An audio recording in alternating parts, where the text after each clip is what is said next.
Bonjour, bienvenue dans cette deuxième partie sur le chapitre Dénombrer les entités. Alors en première partie, nous avons parlé de la constitution de la matière à une échelle microscopique. Nous avons vu qu'elle était constituée d'atomes, molécules ou ions. Et bien dans cette deuxième partie, nous allons voir comment le chimiste peut compter ces entités. Si on veut les compter, eh bien il faut connaître leur masse. Donc masse des entités, eh bien si on vous donne la masse des atomes, on peut connaître la masse d'une molécule en additionnant la masse des atomes qui la composent. Ensuite, la masse d'un ion est égale, elle, à la masse de l'atome ou des atomes qui le composent. En effet, la masse des électrons gagnés ou perdus est négligeable. Quelques exemples ici. Alors, masse de quelques atomes, de l'hydrogène jusqu'au cuivre ici. Alors, la masse de l'hydrogène, c'est de l'ordre de 10 puissance moins 27 kg. L'hydrogène étant l'atome le plus léger qui soit. Ensuite, masse de l'atome de carbone de l'ordre de 10 puissance moins 26 kg. Et le cuivre de l'ordre de 10 puissance moins 25 kg. Donc on ne dépasse jamais environ 5 fois 10 puissance moins 25 kg. Les atomes sont de toute façon toujours ont une masse extrêmement faible. Exemple ensuite de calcul de la masse d'une molécule avec la molécule de méthane CH4. Eh bien, elle est composée d'un atome de carbone et 4 atomes d'hydrogène. Donc pour connaître sa masse, on additionnera la masse de l'atome de carbone plus 4 fois la masse d'un atome d'hydrogène.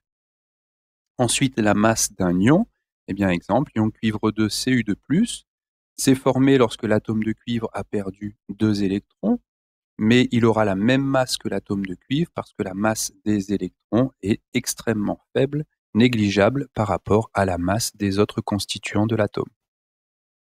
Une fois que l'on connaît la masse de l'entité chimique, eh bien on va pouvoir déterminer le nombre d'entités chimiques qu'il y a dans un échantillon de matière.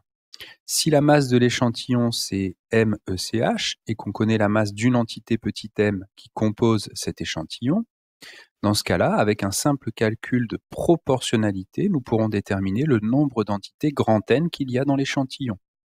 Donc ici, une entité correspond à une masse petit m, N entités correspond à la masse petit m de l'échantillon.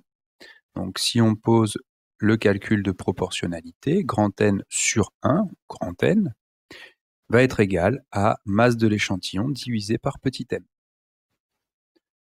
Un exemple, si on a un clou en fer de 11,7 grammes et qu'on connaît la masse d'un atome de fer, 9,35 fois 10 puissance moins 26 kg, on peut déterminer le nombre d'atomes de fer qu'il y a dans ce clou en utilisant la relation qui est dessus, mais il faudra faire attention bien sûr à ce que les masses soient dans la même unité ici. Donc on va convertir par exemple la masse du clou en kilogrammes. 1 gramme, c'est un millième de kilogramme, donc c'est 10 puissance moins 3 kilogrammes. On peut déterminer donc le nombre d'atomes dans le clou à partir de cette relation-là. 11,7 fois 10 puissance moins 3 divisé par 9,35 fois 10 puissance moins 26, et on trouve 1,25 fois 10 puissance 23 atomes. Alors je vous conseille, quand vous êtes chez vous, de refaire ces relations, ces applications numériques avec la calculatrice pour voir si vous la maîtrisez bien. Alors ce nombre-là, 1,25 fois 10 puissance 23, évidemment, c'est un très grand nombre, mais à quel point? Alors si on l'écrit en décimale, c'est 125 000 milliards de milliards d'atomes. Bon, ok, déjà on comprend que c'est très grand. Pour vous donner une idée, eh bien c'est égal au nombre d'étoiles estimées dans l'univers. On estime qu'il y a environ 10 puissance 23 étoiles dans l'univers, c'est une estimation. Et donc, eh bien, il y a autant d'atomes dans un clou que d'étoiles dans l'univers, tout simplement. Donc ces très grands nombres ne sont pas très faciles à manipuler. Donc le chimiste, il va utiliser un autre outil pour avoir des nombres plus faciles à manipuler. Au lieu de parler en 10 puissance 23, 10 puissance 24 entités chimiques, eh bien, les chimistes vont les regrouper, ces entités, par paquet que l'on va appeler une mole. C'est simplement le nom du paquet. Alors le nombre d'entités par mol, ça sera toujours le même, parce qu'on ne peut pas le faire varier, sinon ça n'a aucune logique. Donc le nombre d'entités par mol, on va l'appeler le nombre d'Avogadro, du nom d'un célèbre chimiste qui a déterminé ce nombre-là de plusieurs manières. Alors ce nombre d'Avogadro, eh bien on a mis dedans 6,02 fois 10 puissance 23 entités. Donc, écrit autrement, eh bien, une mole correspond à 6,02 fois 10 puissance 23 entités.